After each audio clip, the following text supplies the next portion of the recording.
Fuego Volcano just had its most violent eruption in years. Guatemala has declared a nationwide orange alert. Villages are being evacuated right now. Lava fountains hit 300 meters into the night sky. Pyroclastic flows are running down the slopes. Here's exactly what happened, why it matters, and what could be coming next. On August 3rd, 2026, around 8:30 in the morning local time, Fuego began an eruptive phase that would turn into one of its strongest events in the past decade. Guatemala's Seismology Institute in Sivume tracked rising monitoring parameters for 7 straight hours as the volcano pumped out gas, ash, and lava fragments. By that evening, it entered what's called a paroxysmal phase, meaning it stopped being a normal, steady eruption and became something much bigger, much faster. Lava fountains shot 200 to 300 meters above the crater. That's roughly 650 to 1,000 feet of molten rock thrown straight up into the sky, visible for tens of kilometers. People on the ground described the clouds above the volcano turning red from the glow, and residents as far away as Guatemala City reported hearing the explosions and rumbling through the night. At the same time, pyroclastic density currents started running down the southeastern flank. These are fast-moving flows of superheated gas, ash, and rock fragments capable of speeds over 100 kilometers per hour and temperatures above 700 degrees Celsius.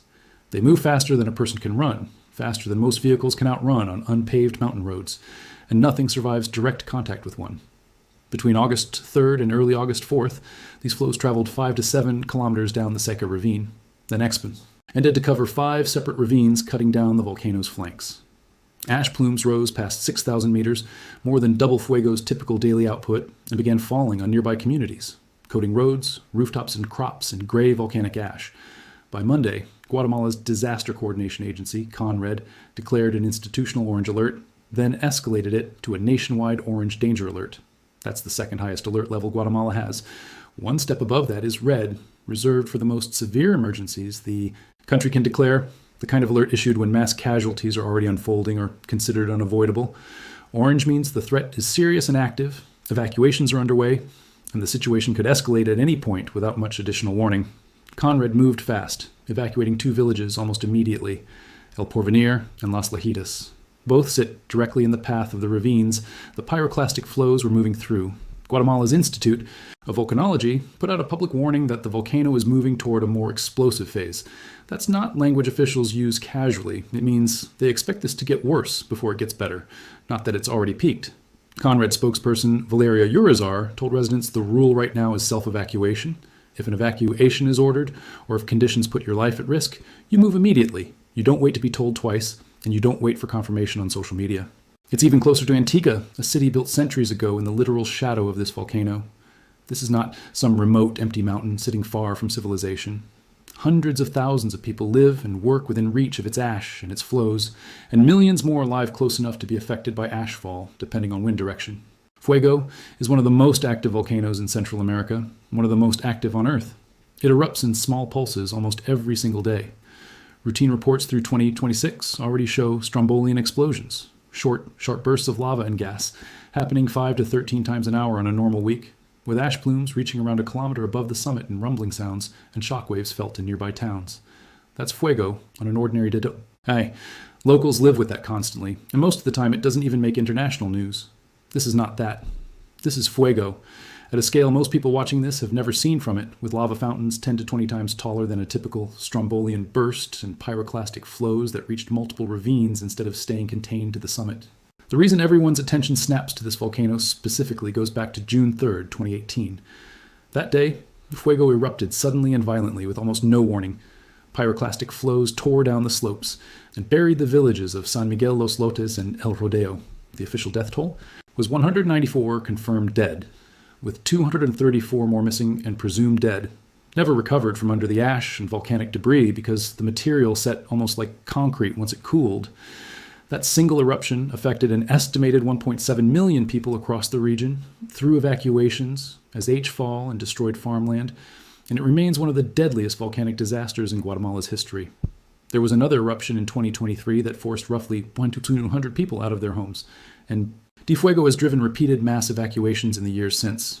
This volcano does not stay quiet for long, and when it goes big, it goes fast, sometimes with only hours of warning between a normal eruptive day and a catastrophic one. That 2018 disaster is exactly why an orange alert today gets taken seriously by everyone, from the government down to the families living on the slopes. Nobody in Guatemala needs a reminder of what this mountain is capable of. The images of buried villages from 2018 are still fresh in the public memory, and that history is shaping how fast and how seriously officials are responding this time.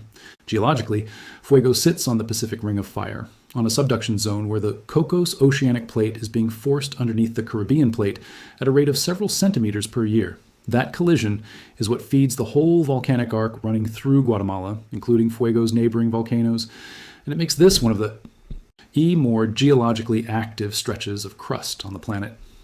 As the oceanic plate sinks deeper into the mantle, it releases water and other volatiles that lower the melting point of the rock above it, generating the magma that eventually rises and feeds volcanoes like Fuego.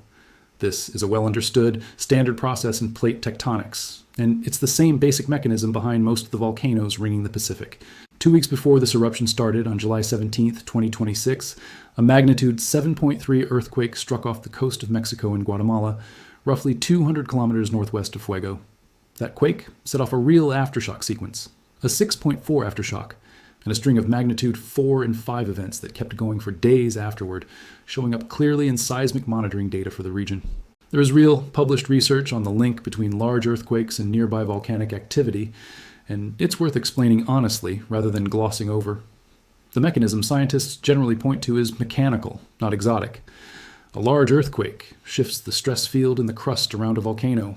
That shift can open new pathways for magma to move through, or it can physically shake dissolved gas loose inside a magma chamber that was already sitting close to eruption. Effectively speeding up a process that was already underway, rather than starting one from nothing. This kind of triggering effect has been documented in case studies around the world, not just in Guatemala, and it's a legitimate area of ongoing seismological and volcanological research. That said, whether this specific mechanism played a direct role in this specific eruption hasn't been confirmed by in situ MH or by any independent published study, and that needs to be said plainly rather than assumed. Fuego was already running hot through 2026 before the July earthquake happened, with sustained explosive activity recorded in April, May, and June, months before the quake, at explosion rates and plume heights not far off from its long-term baseline. Volcanoes like this build pressure on their own into side trigger to blow. The earthquake may have contributed to the timing of this eruption. The timing may simply be coincidence, or the truth may sit somewhere in between those two explanations. Anyone claiming certainty on that point without pointing to an actual study of this specific event is guessing, and it's fair to be skeptical of confident claims either way until in situ MH or independent researchers publish an analysis.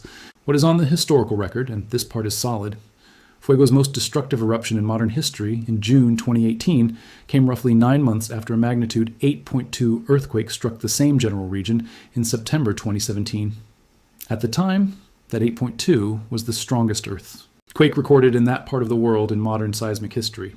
So there is at least one clearly documented case of a major regional earthquake preceding a major Fuego eruption by several months. That's a pattern worth watching, and worth researchers studying further. It is not, on its own, proof of a fixed cause and effect law, and treating it as one would be getting ahead of the actual science. Beyond the immediate danger zone on the volcano's flanks, the biggest day-to-day problem for most people in the region right now is ash. The plume has been drifting west, southwest, and northwest, with satellite imagery from geostationary weather satellites showing it spreading over a wide area beyond the volcano itself, and forecasts suggesting continued emissions are likely given the current activity level. Ashfall isn't just a visual nuisance, it's fine. Abrasive volcanic glass and rock particulate, and it causes real practical problems. It clogs car and machinery air filters, sometimes badly enough to stall engines. It can collapse roofing if it builds up heavy, especially once it gets wet and adds weight. It contaminates open water supplies and coats crops, threatening the region's agriculture. And it causes real respiratory problems when inhaled, especially for anyone with asthma or COPD, and especially for children and older adults, whose lungs are more vulnerable to fine particulate matter. Advisory Center has also issued advisories for this eruption, because volcanic ash is a serious hazard to aircraft, capable of damaging jet engines mid-flight by melting inside the turbine and re-solidifying on internal components. Airlines flying routes near Guatemala are watching this closely and rerouting flight paths where necessary to avoid the ash cloud entirely. So, what happens next? Guatemala's Institute of Volcanology has said outright this eruption could move into a more explosive phase, and that statement is driving the response right now more than anything else. Based on how Fuego and volcanoes like it have behaved historically, here's what that could realistically look like. More pyroclastic flows already happening down the southeastern flank, possibly traveling farther or opening new paths toward inhabited areas if the eruption keeps intensifying. Lahars, which are one of the most dangerous secondary hazards in this specific situation, fast-moving slurries of ash, rock, and water that move almost like wet concrete down river valleys and ravines, commonly triggered by heavy rain falling on fresh volcanic debris deposits. That's exactly what made the 2018 disaster worse than the initial eruption alone, heavy rainfall afterward. Gared a lahar that buried structures already damaged by the pyroclastic flows. And this region is currently in its rainy season, which raises that same risk again right now. At the far outer edge of what's physically possible for a stratovolcano built like Fuego, there's the possibility of a larger flank collapse, similar in kind to what happened at Mount St. Helens in 1980. To be clear, nobody, including Guatemalan authorities, is currently forecasting that outcome for Fuego. It's mentioned only to show what this general class of volcano is capable of at its absolute extreme over a long enough timeline, not because there's any current evidence pointing toward it happening now. And finally, continued ash emissions over a wider area, which would keep disrupting air travel, farming, and daily life well beyond the immediate evacuation zone, even if the eruption doesn't escalate further. None of that is guaranteed, and it's worth saying clearly that de-escalation is just as plausible an outcome as escalation. Fuego has a long history of intense bursts that flare hard for a day or two and then taper back down into its normal, near-constant low-level activity. That exact pattern played out multiple times earlier in 2026, including sustained explosive activity in April, May, and June that never came close to escalating to anything on the scale of 2018. It's entirely possible this eruption follows that same familiar pattern. ANSYS, alms down over the coming days. The reason the orange alert exists in the first place is that officials genuinely can't know in advance which way it's going to go, so they prepare for the worst outcome while hoping for the better one. And that's a reasonable, standard approach to volcanic risk management anywhere in the world. The communities most immediately exposed are the ones sitting along Fuego's ravines and flanks, particularly the southern and western sides, which the Institute of Volcanology specifically flagged as facing the greatest risk from hot volcanic debris flows. El Porvenir and Las Lajitas were evacuated first, as the closest communities to Faimú directly in the path of the initial pyroclastic flows. Depending on how this develops over the coming days, more communities in Escuintla Department and potentially neighboring departments could be added to the evacuation list. Beyond the direct evacuation zones, the population affected by ashfall and air quality issues is significantly larger, likely reaching into the hundreds of thousands once you factor in Greater Guatemala City and Antigua, both of which sit within range of ash drift, depending on which way the wind is blowing on any given day. Tourists are part of this picture too, and it's worth mentioning specifically. Antigua is one of the most visited cities in Central America, known for its colonial architecture and its proximity to multiple volcanoes. Hiking up the neighboring volcano, Acatenango, specifically to camp overnight and watch Fuego erupt from a safe distance, is a well-known and popular tourist activity, drawing hikers from around the world. Hikers on Acatenango have already filmed close-up footage of this eruption over the past 2 days. Anyone with travel plans to this region right now should be hacking Conrad's official channels and current road closures before heading out, rather than relying on a dramatic video caption circulating on social media, which may not reflect current conditions or official guidance. Here's what authorities are actually asking people to do in practical terms. Follow evacuation orders the moment they're issued, and self-evacuate without waiting for further instructions if conditions turn dangerous where you are. Stay away from river valleys and ravines near the volcano entirely, especially during and immediately after rainfall, because of the lahar risk described earlier. Wear a mask or cover your nose and mouth if you're in an area experiencing ashfall, and keep windows and doors closed where possible. Keep vehicle and machinery. Air filters clear of ash buildup to prevent mechanical damage. And follow Conrad and InSeviewMe directly for real-time, verified information, because raw footage circulating online is often genuinely accurate as footage, but the predictions and claims attached to that footage in captions and comments frequently are not. It's also worth putting the human side of this next to the geology, because it's easy to talk about ravines and plume heights and lose sight of what this actually means for people living there. For families in El Porvenir and Las Lajitas, this is their home, their land, their animals, their entire routine, upended with almost no notice. For farmers throughout the ashfall zone, this could mean a damaged harvest and months of cleanup, even if their homes are never directly threatened. For people in Antigua and Guatemala City, it lists Kaylee means days of hazy skies, ash on car windshields, and the low background stress of not knowing whether the alert level is going to climb further. And for anyone who lived through 2018, Whether they lost someone or simply watched it unfold on the news, this kind of orange alert reopens something that never closed.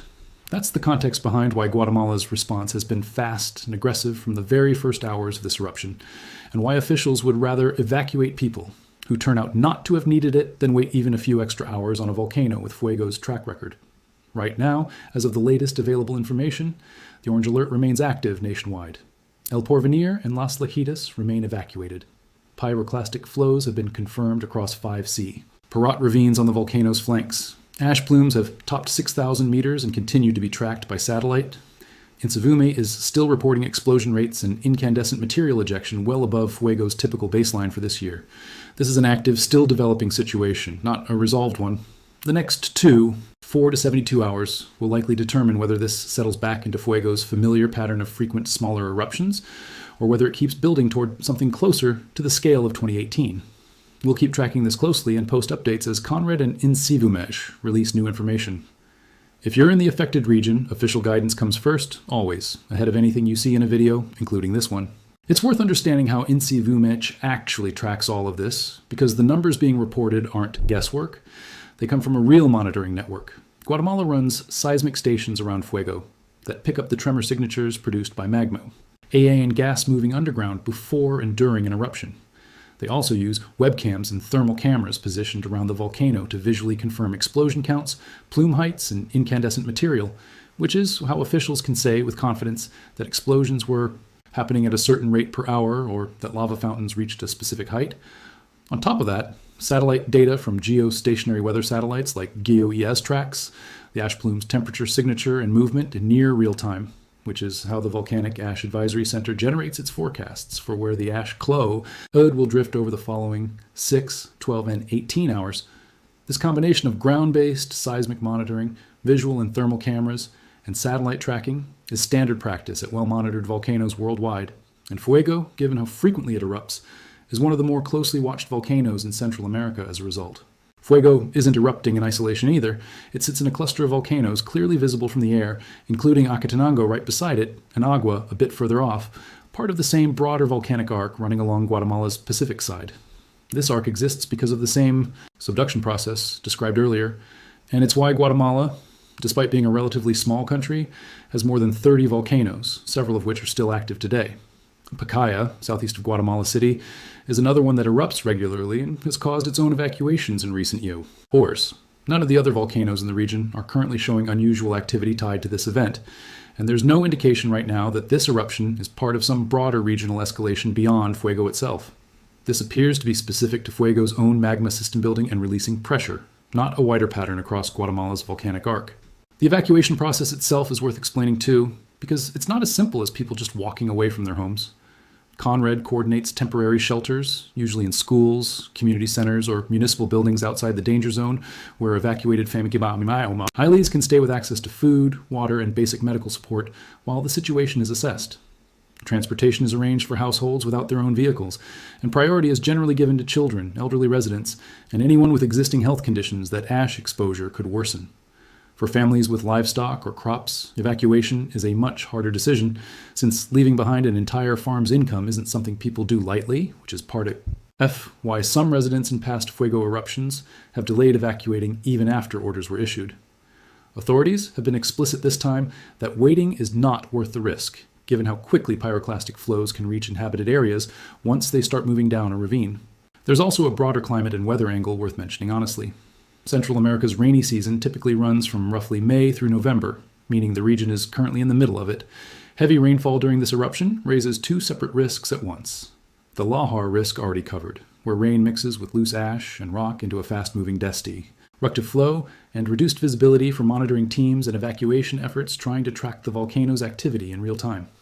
Insivume and CONAR-AD are watching weather forecasts alongside seismic and volcanic data for exactly this reason, since a heavy rain event in the days immediately following a major eruption is historically one of the higher risk windows for secondary disasters at Fuego, as 2018 demonstrated directly.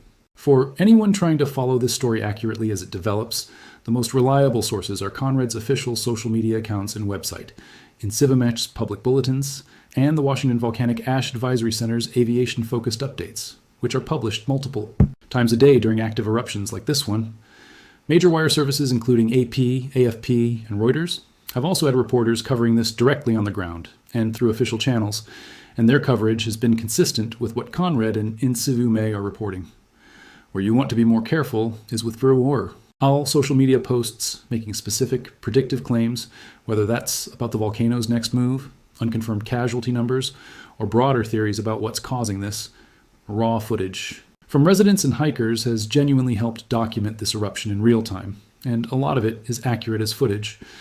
But claims layered on top of that footage about what's definitely going to happen next should be checked against Conrad and Insivume directly before being repeated as fact.